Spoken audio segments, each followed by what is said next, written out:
Davey. Question number 1, Mr. Speaker. Thank you. The Prime Minister. Thank you, Mr. Speaker.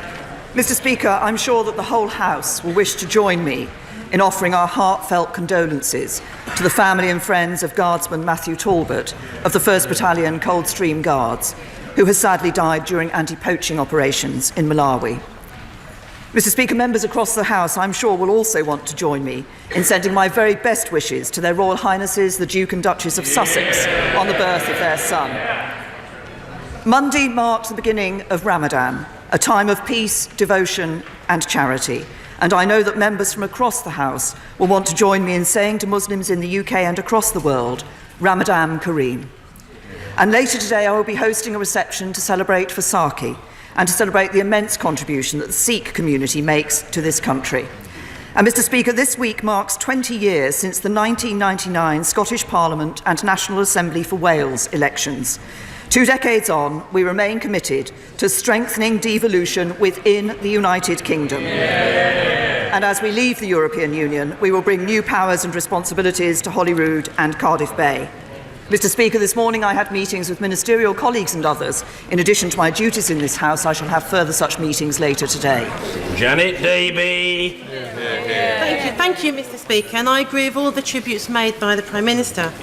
Data from the TUC suggests that 780,000 people are on zero-hour contracts, with 2/3 of those preferring guaranteed hours. A constituent of mine lives in a privately rented accommodation and works 2 jobs on zero-hour contracts. After getting his 3rd job on a zero-hour contract, his rent went up. He and his family survive, but only with the use of a local food bank. Will the Prime Minister end these burning injustices and ban zero-hour contracts? Can I say to the Honourable Lady, the party that recognised an issue about 0 hours contracts was the Conservative Party in government. The Labour Party did nothing about 0 hours contracts. It was the Conservatives that banned exclusive 0 hours contracts. Ricklefield. Thank you, Mr. Speaker. School funding on the doorsteps in Lewis is a huge issue, and that's because historically schools in Lewis have had significantly less funding for decades compared to neighbouring authorities like Brighton and Hove. Last year, schools in Sussex got a 6% increase in funding, and this year, schools like Lewis Priory should be getting a 7.6% increase in their per-pupil funding, but £64,000 of that is being kept behind by the council. Will the Prime Minister do all she can to ensure the schools get the funding that they've been awarded?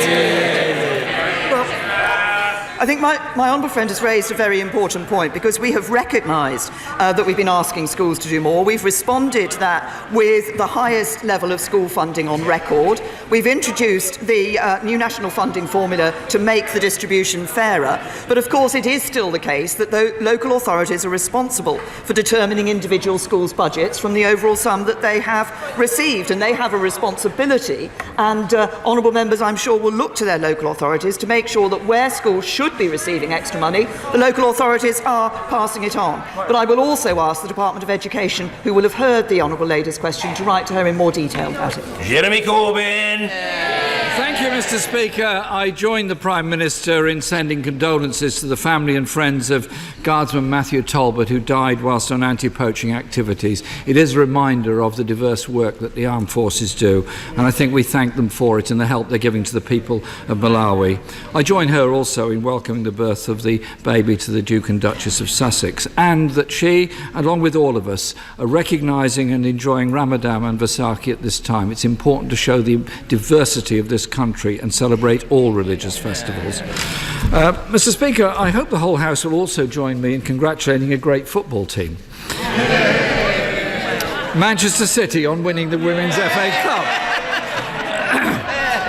And in view of the amazing performance of Liverpool last night, perhaps the Prime Minister could take some tips from Jurgen Klopp on how to get a good result in Europe.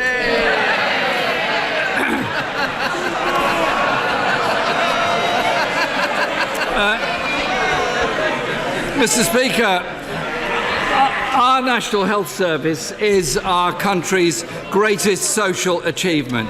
Its staff show amazing dedication, but this government's failures are taking their toll. An NHS staff survey found that 40% of staff have reported suffering work-related stress in the last year alone. Mr. Speaker, can the government explain why they're being so severely let down by this government? Can I first of all say to the right honourable gentleman, I actually think that when we look at the Liverpool win over Barcelona last night, what it shows is that when everyone says it's all over, that your European opposition have got you beat, the clock's ticking down, it's time to concede defeat. Actually, we can still secure success if everyone comes together.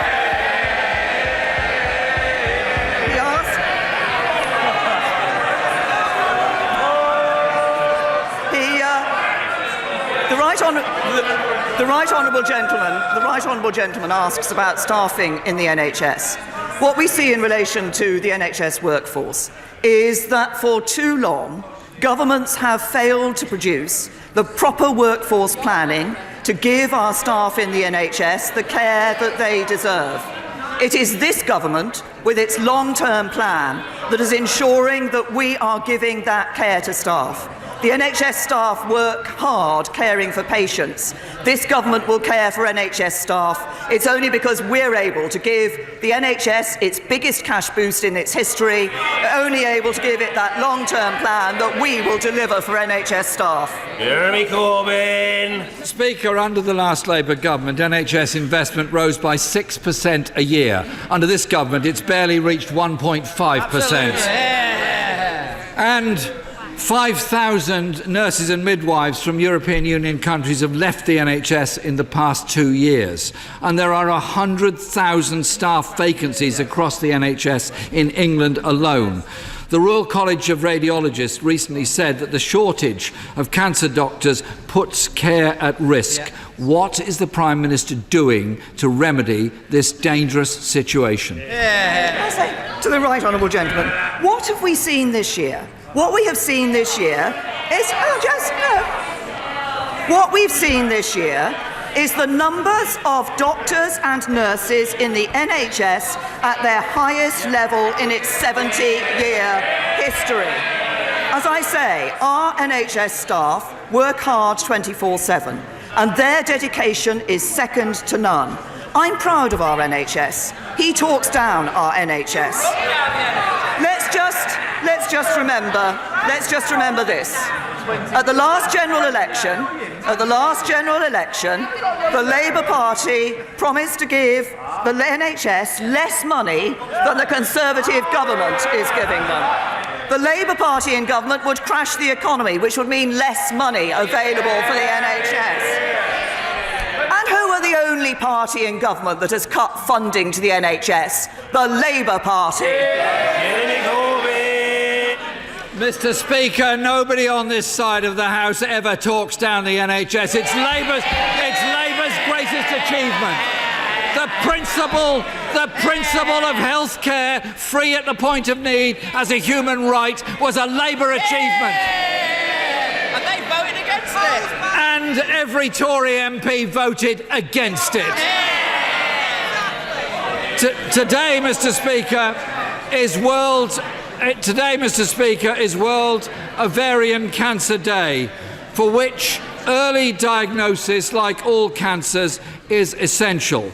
In February, almost a quarter of patients waited more than 2 months to start cancer treatment following a GP referral. The worst performance on record. Will the Prime Minister apologise to those thousands of cancer patients enduring weeks of unbelievable stress and worry whilst they're waiting to start the treatment they should be able to start quickly after they've been referred in order to have a better chance of survival? Well, we recognise the importance of early diagnosis and early treatment, and in ovarian cancer and in other cancers and in other conditions as well. That's why a key part of the 10-year plan, the long-term plan for the NHS, which is being put forward under this government, is about that early diagnosis. We recognise the importance of that. But the Right Honourable Gentleman might just like to reflect on the fact that there is a part of the United Kingdom where the urgent cancer treatment target hasn't been met since June 2008. Where is that? In Wales, under Labour. Jeremy Corbyn. Under the NHS in Wales, Mr. Speaker, more people are surviving cancer than ever before, and I think we should welcome the work that they've done. Mr. Speaker, the Royal College of Radiologists said our workforce projections are increasingly weak. Almost half of all women with ovarian cancer reported having to visit the GP 3 times before they actually got referred for a test. And today we learn that GP numbers are experiencing their first sustainable fall for 50 years. GPs, Mr. Speaker, are often the ones who play the vital role in early identification of cancers and other serious problems. Does the Prime Minister think it's acceptable that 1/3 of people needing an urgent GP appointment on the day that they ask for one are being turned away because of the shortage of GPs? Right Honourable Gentleman, we recognise that GPs are a vital part of the NHS, and there are actually more GPs in the NHS today than in 2015. But we've also made it easier for people to access their GPs by ensuring that GP surgeries are open for more days of the week so people can have that better access. We're incentivising GP trainees to work in hard-to-recruit areas and making it easier and quicker for qualified doctors to return to the NHS. And under our NHS long-term plan, we will see, for the first time in its 70-year history, the proportion of funding for primary medical and community care as a percentage of the NHS budget increasing for the first time in its 70-year history. That's because it's this government that recognises the importance of primary care in our National Health Service, and it's this government that's careful management of the economy means there's money available to put into our National Health Service. Jeremy Corbyn. To any A&E department in the country, you'll find they're under enormous pressure precisely because there is a shortage of GPs to see people in the first place. And the Conservative Secretary of State, whilst promoting private GP services, at the same time is overseeing the biggest drop in NHS GPs for 50 years. 1 in 10 GPs are now seeing twice as many patients as it is safe for them to do so. That is the pressure they're under. The NHS has failed to meet its A&E waiting time target for nearly 4 years. In March this year, more than 1 in 5 patients waited more than 4 hours to be seen. Will the Prime Minister, on behalf of the government, apologise to tens of thousands of people waiting for too long in deep distress just to get seen at an A&E department because of the pressure they are under? I say to the Right Honourable Gentleman, we recognise the importance of these targets in the NHS. That's why one of the elements of the 10-year long-term plan in the NHS, funded by the biggest cash boost in the NHS's history, given by this Conservative government because of its good management of the economy, is to ensure that we're improving those targets. But perhaps he would also like to stand up and apologise for the fact that the A&E waiting time target hasn't been met, not for 4 years, but for over a decade under a Labour government in Wales. Jeremy Corbyn. Mr. Speaker, the reality is, under a Tory government, spending on the NHS and investment in it is less than it was under Labour, and even with her funding announcement, remains the same case. Mr. Speaker, the complacent attitude and platitudes hide the reality that under the Tories, our health service is going through the longest funding squeeze in history. 20,000 jobs in mental health units are unfilled. Public satisfaction at GP services is the worst on record. Cancer treatment delays are the worst on record. And A&E waiting times, the worst on record. And tragically, infant mortality is rising. Will the Prime Minister admit the government has failed the health service, failed NHS staff, and therefore failed the patients who rely on the NHS? There are more people alive today because our cancer treatment has improved than would have been in 2010. And at the last general election, somebody said the following. They said that an extra £7 billion for the NHS would give our NHS the resources it needs to deliver the best possible care for patients. I wonder who that was. It was none other than the Leader of the Opposition. Is this government giving the NHS £7 billion? No. Is it giving it twice that? £14 billion? No. It is giving the NHS £20 billion. I'm proud of this government's and the Conservative Party's record on the NHS. It's the Conservative Party that is giving the NHS its biggest cash boost in its history. It's a Conservative Party that's giving it a sustainable 10-year long-term plan to ensure it is there for people in the future. It's the Conservative Party that has seen more nurses, more doctors in our National Health Service dedicated to caring for patients. And that's only possible because it's the Conservative government that manages our economy, manages our public finances, and a Labour Party in government would crash our economy, meaning less money for the NHS, less money for its staff, and less care for its patients. Helen Whately. Can I join the Prime Minister in congratulating the Duke and Duchess of Sussex on the birth of their son? Mr. Speaker, wasn't it wonderful to see Prince Harry bursting with happiness as he shared the news with the nation? And I do hope he'll be taking some time off to spend with Meghan and the baby. But statutory paternity leave is just 2 weeks and take-up of shared parental leave is low. So will my right honourable friend consider introducing a longer period of paid parental leave just for partners, which would be good for new dads, mums and their children? Well, my honourable friend has raised an important issue, and I thank her for doing so, and I recognise the importance of this for many parents. Obviously, currently parents can use the shared parental leave and pay scheme to take up to 6 months off work together if they wish, or to stagger their leave and pay so one of them is always at home with their child in the first year. But we are evaluating the shared parental leave and pay scheme. We want to see how we can improve the system for parents, and the Business Department hopes to publish findings on this issue later this year. Ian Blackford. Thank you, Mr. Speaker. Can I also congratulate the Duke and Duchess of Wessex and wish everyone that's had a birth over recent days.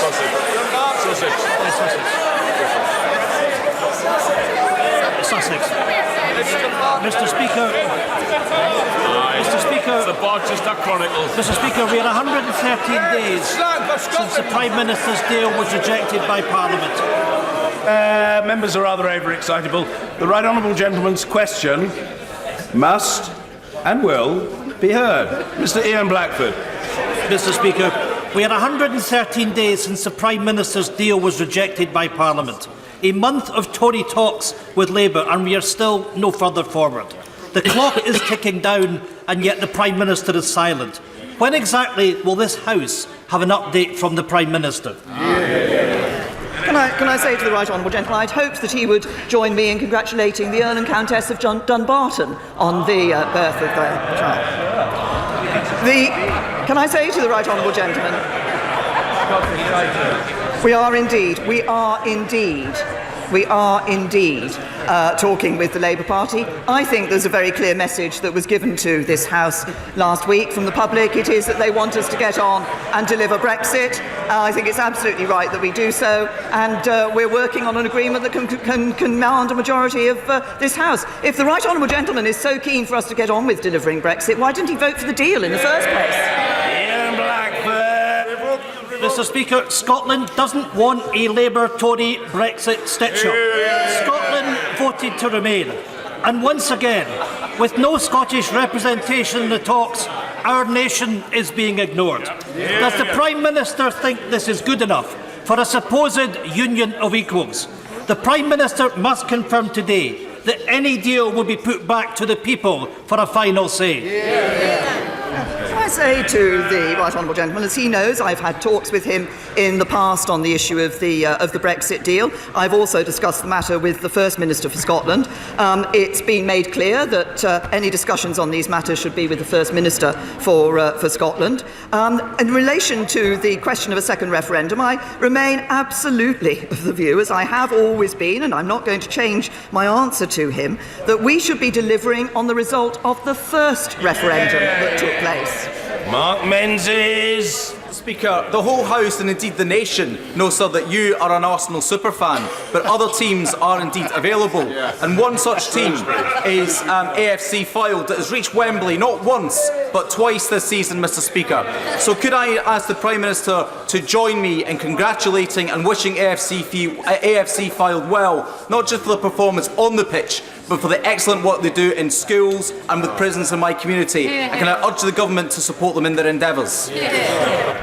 Well, can I say to my honourable friend, he's absolutely right to congratulate AFC Fylde, I believe known as the Coasters, for their recent success, and we wish them their best for the playoff final at Wembley. But AFC Fylde is a very good example of how clubs can engage with their local communities. We want to see this partnership taking place. It leads to excellent work being done in the communities. We're currently investing more money than ever before in community football programmes and facilities, and we fully intend the funding levels that go into this area to continue. So we have regular meetings with the FA and Premier League to encourage this activity at local level, but my honourable friend is absolutely right to congratulate AFC Fylde not only for their success on the pitch, but for the changes they are making to lives in their community by the work they're doing in their community. Eleanor Smith. Thank you, Mr. Speaker. Prime Minister, I'm the co-chair of the APPG on adult social care. I'd like to know when the long-awaited Green Paper on social care is going to be published. We've been waiting years for this. In January of this year, the Health and Social Care Secretary said it will happen before April. It's now May. Could you tell me when it will finally be available? I say to the honourable lady, can I commend her for the work that she does on the APPG, and we are indeed working on providing the Green Paper on social care, and she complains that this has been delayed for a matter of months. Can I remind her that under the last Labour government they had 13 years to deliver a sustainable social care system, and they did absolutely nothing. Sir Oliver Hill. The Prime Minister will be aware that many countries now require 10% of ethanol in petrol. In Britain, the effect of that would be to reduce emissions by the equivalent of 700,000 cars taken off the road, and would also secure jobs in the ethanol plants of the northeast of England. Will the government move swiftly on this environmental measure so that we can have E10 here? Can I say to my honourable friend, first of all, can I thank my right honourable friend for the work that the APPG is doing on this issue. As he will know, he just cited E10, it would help reduce carbon dioxide emissions, but it's not approved to be used in all petrol vehicles. And any decision to introduce the new grade of petrol must balance the needs of consumers with the emissions reductions it could help to deliver. But we will be publishing our next steps with regards to E10 petrol later in the year, and I'm sure that the Department for Transport will study with interest the findings that has come from the APPG's inquiry into this issue. Jane Ryan. Mr. Speaker, people are fed up with the Prime Minister and the Leader of the Opposition blaming each other and only caring about a Brexit that suits them. Meanwhile, in Enfield, 34,000 children live below the poverty line and face a Brexit future that offers them nothing. Parliament is gridlocked. When will the Prime Minister do the right thing, go back to the country with a people's vote?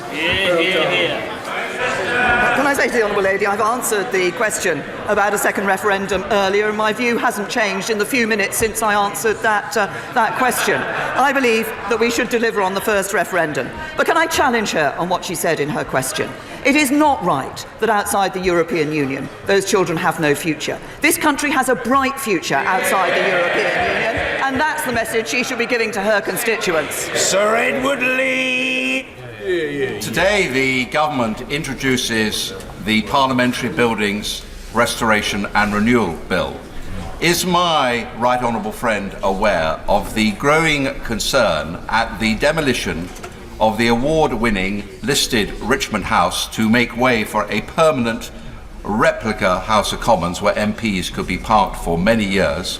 Given the decant may now be delayed till 2028, will her government ensure that for reasons of safety we get on with the work as quickly as possible, and when a decant becomes necessary, it is for as short a time as possible into a temporary, cost-effective chamber?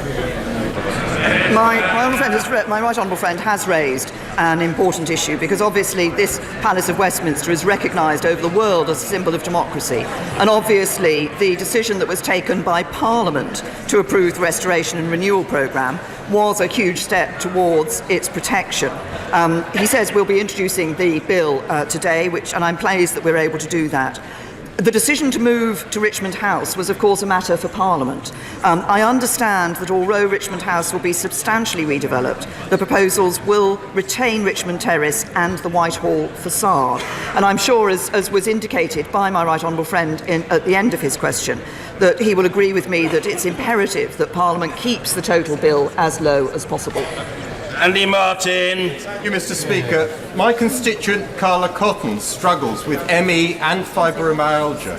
Her 8-year-old son has severe hypermobility problems and cannot feed or toilet himself. When his higher rate DLA was stopped last August, Ms Cotton also lost her carer's allowance and the severe disabled child element of child tax credit. Her appeal is not set to be heard until the end of this month, and in the meanwhile, her washing machine and oven are set to be taken away for non-payment of debts. What will the Prime Minister do to prevent families waiting for appeals falling into abject poverty? Obviously, the honourable gentleman has set out a very specific case, and I will ensure that the Department looks at that case.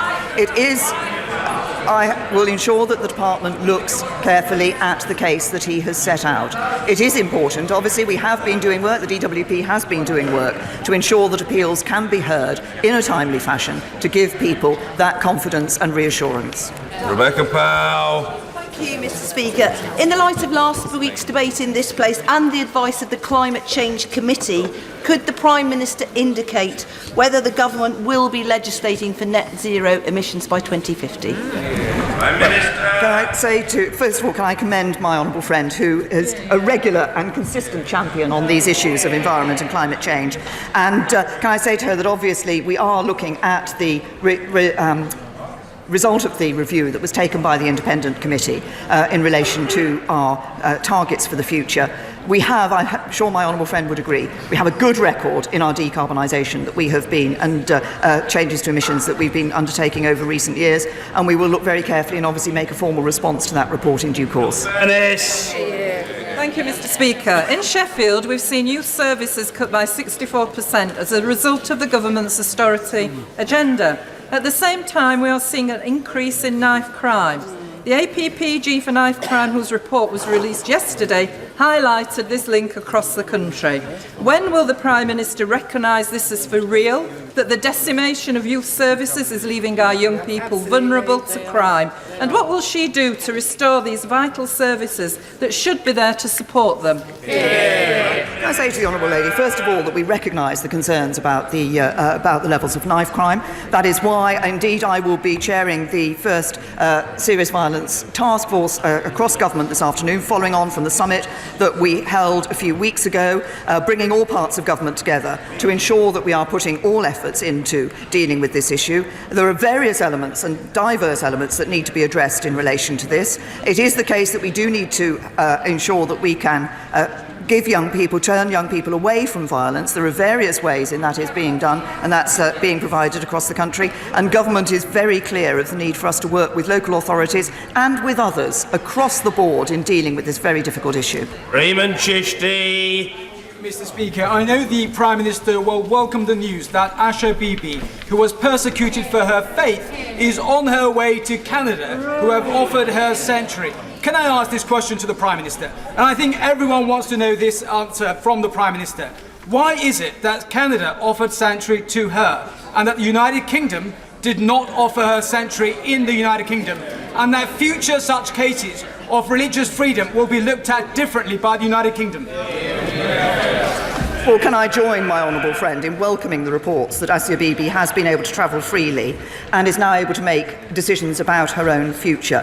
Our concern was always the safety and security of Asia Bibi. We were in close contact with the government of Pakistan, but a range of international partners who were considering what the offers that would be available to Asia Bibi. Canada made this offer, and we felt it was right and appropriate that we supported the offer that Canada had made. I think that's important.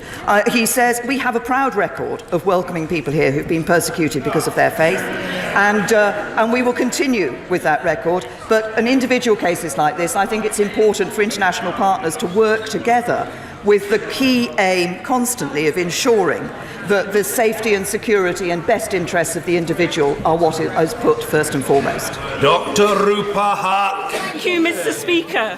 When 12-year-old Zach Gormley, a family friend, is the latest victim of an after-school mugging, traumatising him, and in the same week another family is terrified by masked robbers in their own home, Leafy, Ealing and Chiswick feel like they're becoming the Wild West.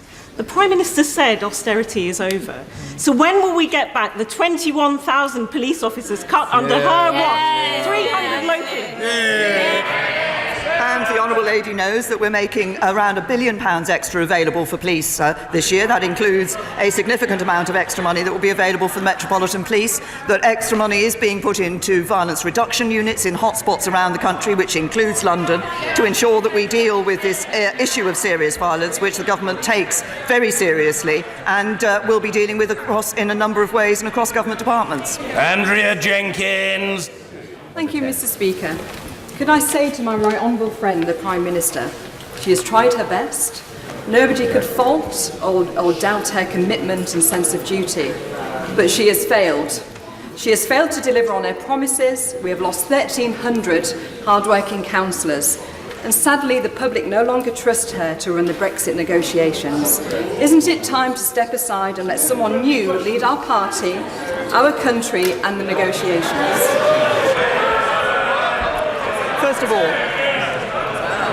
First of all, may I say to my honourable friend that I'm sorry that we saw so many good Conservative councillors lose their seats last week, very often for no fault of their own. I've been a councillor. I know the hard work and dedication that it takes. I've also been a councillor who has stood in an election against a difficult national background under a Conservative government, so I know what that feels like as well. And I thank all those councillors for their hard work, and I congratulate those Conservative councillors who won their seats for the first time across the country as well. Can I also say to my honourable friend, actually, this is... No, wait for it. Actually, this is not an issue about me, and it's not an issue about her. If it were an issue about me and how I vote, we would already have left the European Union.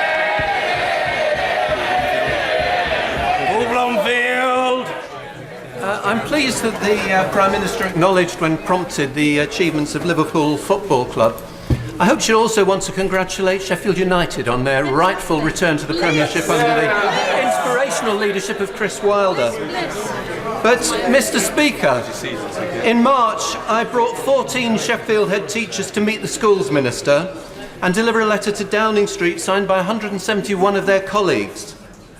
The reply didn't address their concerns that the 8% real cut in funding since 2010 has brought our schools to a tipping point, reducing subject choice, limiting support for special needs, unable to cope with growing mental health demands. The changes in the national funding formula don't address the crisis. So what will the Prime Minister do to ensure our children get the education they deserve? Can I say to the honourable gentleman, at risk of starting a trend, we've had Liverpool AFC filed, now Sheffield United. I'm happy to congratulate in the way that he suggests. On the issue of education, as I've said, more money is available. We're making more money available in every area for every school. That is what this government is doing. In his own area, he sees several thousand more children in good and outstanding schools. That's important.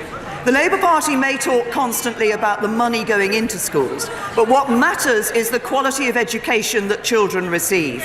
More children in his area in good and outstanding schools, the disadvantage attainment gap narrowed, and more disadvantaged young people going to university. That's a good record. It's a record this government can be proud of. Richard Drax. Mr. Speaker, may I too congratulate the Duke and Duchess of Sussex? And as a former member of the Coldstream Guards, may I pass on my sympathy to Guardsman Matthew Talbot, who's recently been killed. Mr. Speaker, can I congratulate the new Secretary of State for Defence for her new appointment? It is a highly privileged position to be in, and she will be responsible for sending our brave men and women into dangerous positions. To do that, she must gain their respect and get to know them. Does my right honourable friend agree that that is in itself a full-time job? Can I first of all take the opportunity my honourable friend has given me to commend the former Secretary of State for Defence for his commitment to the armed forces and the men and women of our armed forces. My honourable friend is absolutely right that obviously as Secretary of State for Defence, my right honourable friend will be needing to get to know the men and women of our armed forces. I have to say, as a former minister in the Ministry of Defence and a Royal Naval Reservist, I think my right honourable friend starts from a very good position to do that. Can I also say to my honourable friend, in his the implication of his question, that there is a lot to be done in our armed forces on the questions of equality, and I think my right honourable friend is absolutely the right person to be dealing with that issue, as well as ensuring that she is speaking up for and promoting the best interests of the brave men and women of all our armed forces. Liverpool manager Jurgen Klopp is an optimist, which is why he supports a public vote. And every football fan knows that the biggest prize lies in Europe. There is no stable majority for her deal in this place without putting it back to the people, and even the former chair of her party, Eric Pickles, and members of the Eurosceptic ERG are now saying the same. Why does she persist in saying that they're all wrong and that she is right? And if she is right, what on earth is her plan? Hear. To the honourable lady, that she makes it out as if I'm the only person across this House who thinks we shouldn't have a second referendum. In fact, this House has consistently rejected a second referendum.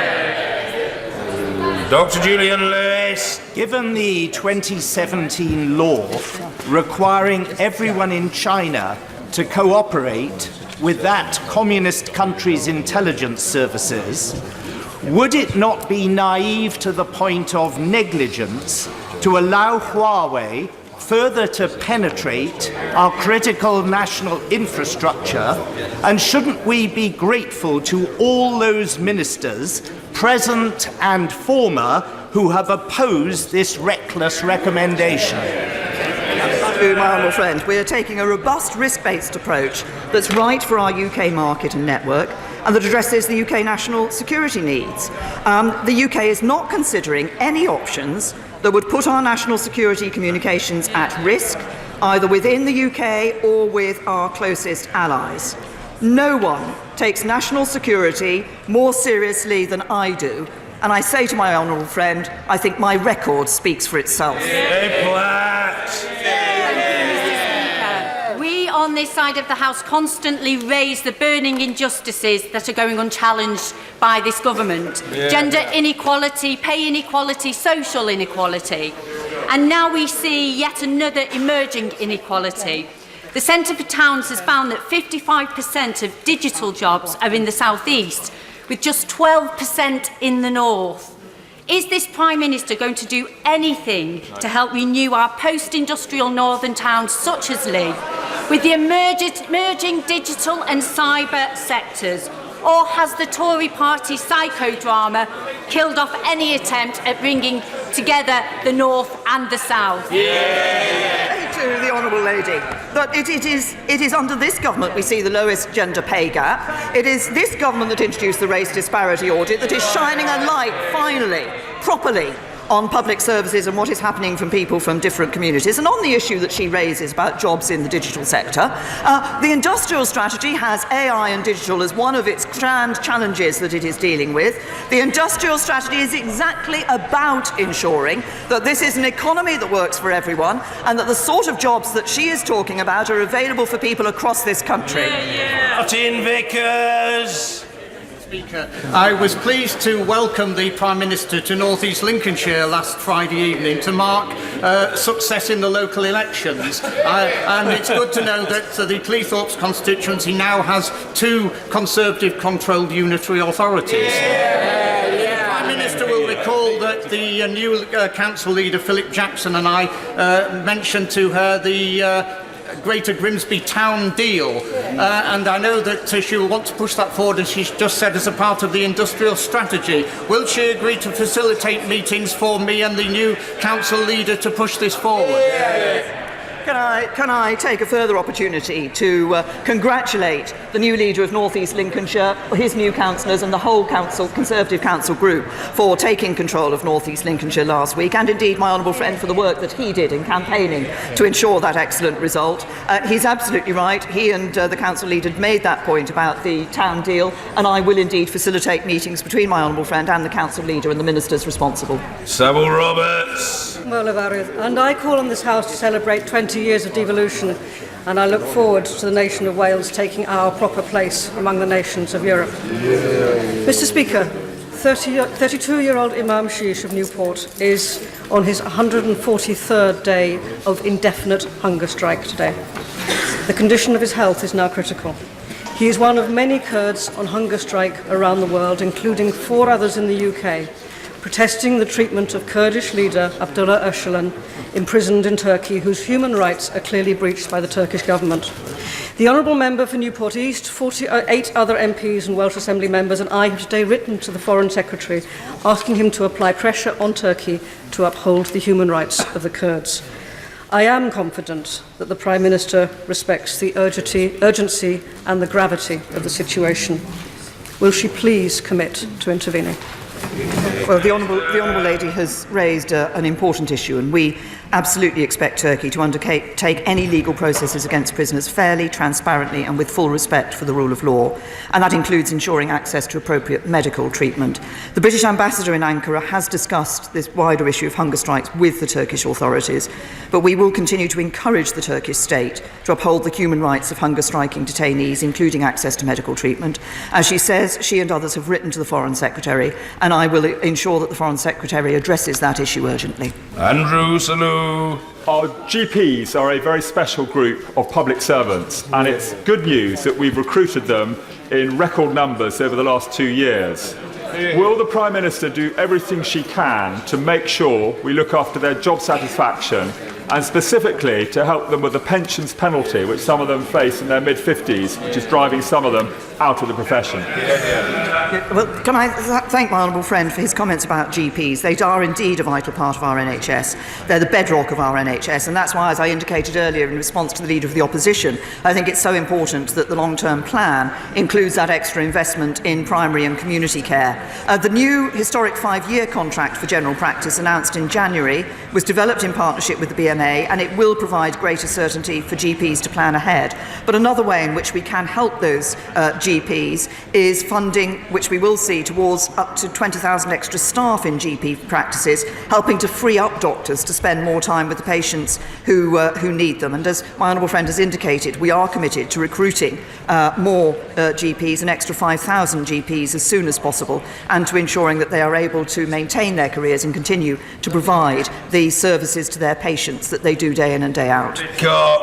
Mr. Speaker, Medhamsley Detention Centre in my constituency was a living hell for the boys and young men sent there from across the UK in the 70s and 80s. Rape and torture were commonplace. So far, 1,800 men have bravely come forward to say they were affected. Some of those young men reported that abuse decades before the first person was convicted for some of those crimes committed. Nearly a year ago, I met with the Home Secretary along with a victim of abuse at Medhamsley to make the case for public inquiry. Many of the victims are not covered by the inquiry into child sexual abuse because of their age. We need to know what happened at Medhamsley. We need justice for survivors, and we need to make sure it never happens again. Will the Prime Minister please say that we can have an independent public inquiry into the abuse at Medhamsley Detention Centre?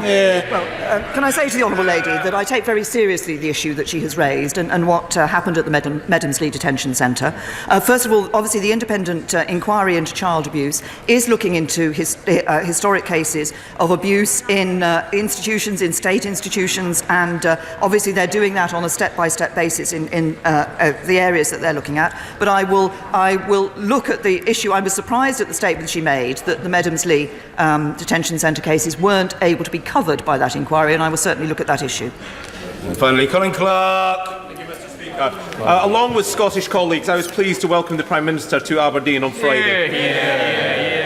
The Prime Minister will be aware that the SNP Scottish Government want to postpone devolved VAT powers, delay social security powers, and have U-turned on the air departure tax.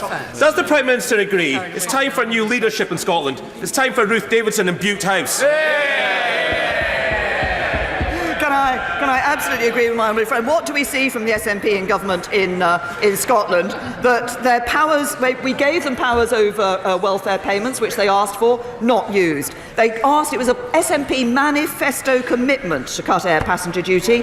They have the power, they're not going to use it. But what are they using? They've used their power to change taxes so that people doing the same job in Scotland are being charged more tax than the same job south of the border.